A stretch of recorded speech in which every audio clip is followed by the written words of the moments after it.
સૌપ્રથમ URL enter કરતાં તમે હોમ પેજ પર આવશો. ત્યાં user manual section, FAQ section, પોર્ટલનો વપરાશ કેવી રીતે કરવો, નવા યુઝર કેવી રીતે બનાવવા વગેરે વિશેની સંપૂર્ણ માહિતી ઉપલબ્ધ છે. તેને રેફર કરવા વિનંતી. ત્યાં લોગિન બટન દબાવ્યા બાદ તમે આ પેજ પર રીડાયરેક્ટ થશો, લોગિન પેજ પર. ત્યાં ક્રેડેન્શિયલ અને કેપ્ચા એન્ટર કર્યા બાદ તમે મેડિકલ ઓફિસરના ડેશબોર્ડ પર આવી જશો. ત્યાં તમને form master, report master, medical officer dashboard જેવી ટેબ દેખાશે. પરંતુ લોગિન કર્યા બાદ સૌ પ્રથમવાર તમારે પ્રોફાઇલ અપડેટ સેક્શનમાં જવાનું છે. નામની નીચેના બટન દબાવતા અપડેટ પ્રોફાઇલ સેક્શન ખુલશે, જેમાં નામ, હોસ્પિટલનું નામ, કોન્ટેક્ટ નંબર, ડેઝિગ્નેશન, સિગ્નેચરની ઇમેજ અને સીલ અપલોડ કરવા જરૂરી છે. એના સિવાય એન્ટ્રી થઈ શકશે નહીં.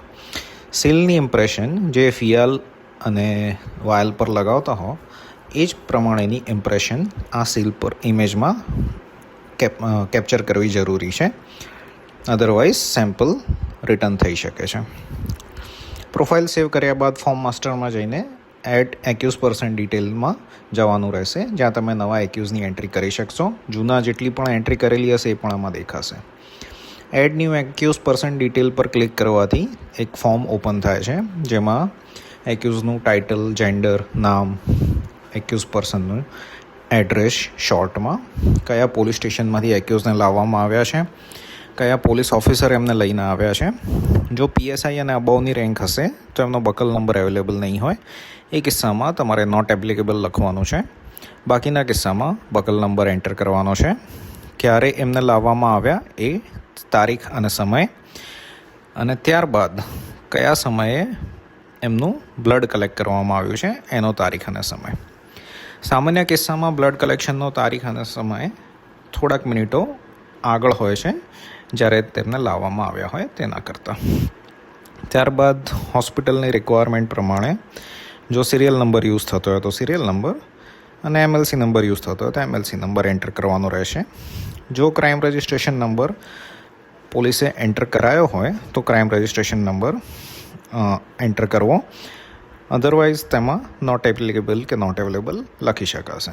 ત્યારબાદ એમની ઉંમર, વજન અને કયા પ્રકારનું એન્ટિસેપ્ટિક યુઝ કરવામાં આવ્યું છે સ્કિન સરફેસને ક્લીન કરવા માટે એ એન્ટર કર્યા બાદ ક્લિનિકલ એક્ઝામિનેશન સેક્શન ઓપન થશે, જેમાં સ્મેલ, કોન્શિયસનેસ, આંખો, પ્યુપિલ, ગેટ અને સ્પીચના રિલેટેડ ડ્રોપડાઉન ઓપ્શનમાંથી સિલેક્ટ કરીને તમારે એક્ઝામિનેશનના ફાઇન્ડિંગ સબમિટ કરવાના છે.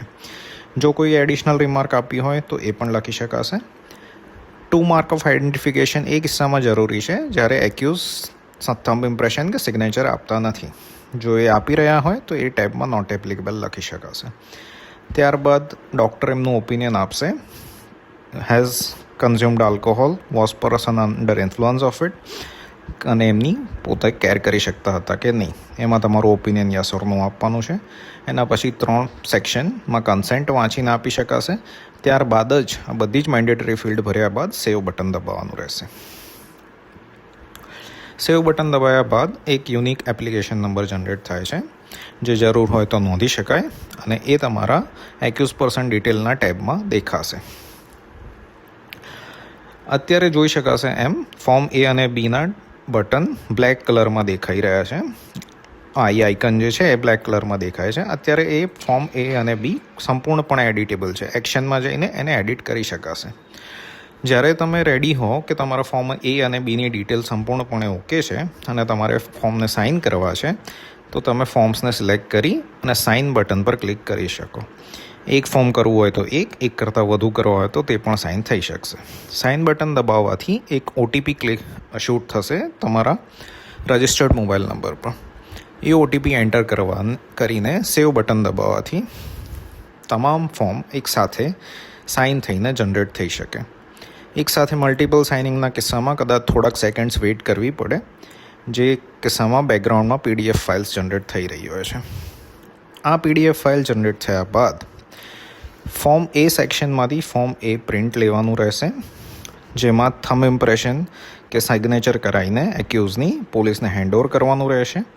અને ફોર્મ Aની નીચેના ભાગમાં એપ્લિકેશન નંબર અને પર્સનનું નામ, જે એક્યુઝનું નામ હોય છે ત્યાંથી કટ કરીને એને વાયલની ઉપર સ્ટિક કરવાનું રહેશે. ફોર્મ બીની પ્રિન્ટ કાઢવાની કે ફોર્મ બીને ફિઝિકલી FSL મોકલવાની કોઈ પણ પ્રકારની જરૂરિયાત નથી. એ પોર્ટલ થ્રુ જ એક્સેસ થઈ શકશે. આ બધા જ ફોર્મ સાઇન થયા બાદ જ્યારે તમે DFS મોકલવા માટે પાર્સલ બનાવવા માટે તૈયાર હો, મલ્ટિપલ ડેટના ફોર્મ હોય કે મલ્ટિપલ ડૉક્ટર્સના ફોર્મ હોય, બધા જ ફોર્મ અહીંયા એક સાથે સિલેક્ટ કરીને તમે send package to DFS button પર ક્લિક કરી વેરીફાઈ કરવાથી એ બધા જ સેમ્પલ મલ્ટિપલ ડેટ્સના હશે તો પણ એક સાથે DFS જતા રહેશે. આ બટન ક્લિક કરવાથી એક યુનિક પેકેજ ID જનરેટ થાય છે, જેમાં સેન્ડિંગ ડેટ એન્ટર કરવાથી એક પેકેજ કાઉન્ટ તમને બતાવશે કે એક પેકેજ કાઉન્ટ જનરેટ થયો છે અને એની એક પ્રિન્ટ કરવાથી એક પેકેજ સ્લિપ નીકળશે. આમાં જે જનરેટ થયેલો પેકેજ નંબર છે એમાં અંડરસ્કોર પછીનો આંકડો એ નંબર ઓફ વાયલ્સ બતાવે છે કે જે પેકેજની અંદર છે. આ વાયલ અને પેકેજની અંદરની વાયલનો આંકડો મેચ થવો જોઈએ. જ્યારે એક કરતાં વધુ ડૉક્ટર દ્વારા મોકલવામાં આવેલા છે ત્યારે આ તમામ લેબલ્સ તમારે એક સાથે એક કવરમાં નાખીને પેકેજની ઉપર લગાવવાના રહેશે. હિસ્ટ્રી સેક્શનમાં તમારા મોકલેલા દરેક પેકેજની માહિતી તમને દેખાઈ શકશે. જ્યારે વાયલ રિસીવ થશે ત્યારથી 3 થી 7 દિવસમાં FSL દ્વારા એનાલિસિસ કરીને એનું ફોર્મ C જનરેટ કરવામાં આવે છે, જે તમને accuse% ડિટેલમાં ફોર્મ Cના સેક્શનમાં એક બટન હાઇલાઇટ થઈ જશે. ત્યાંથી તમે ફોર્મ C જોઈ અને ડાઉનલોડ કરી શકો છો.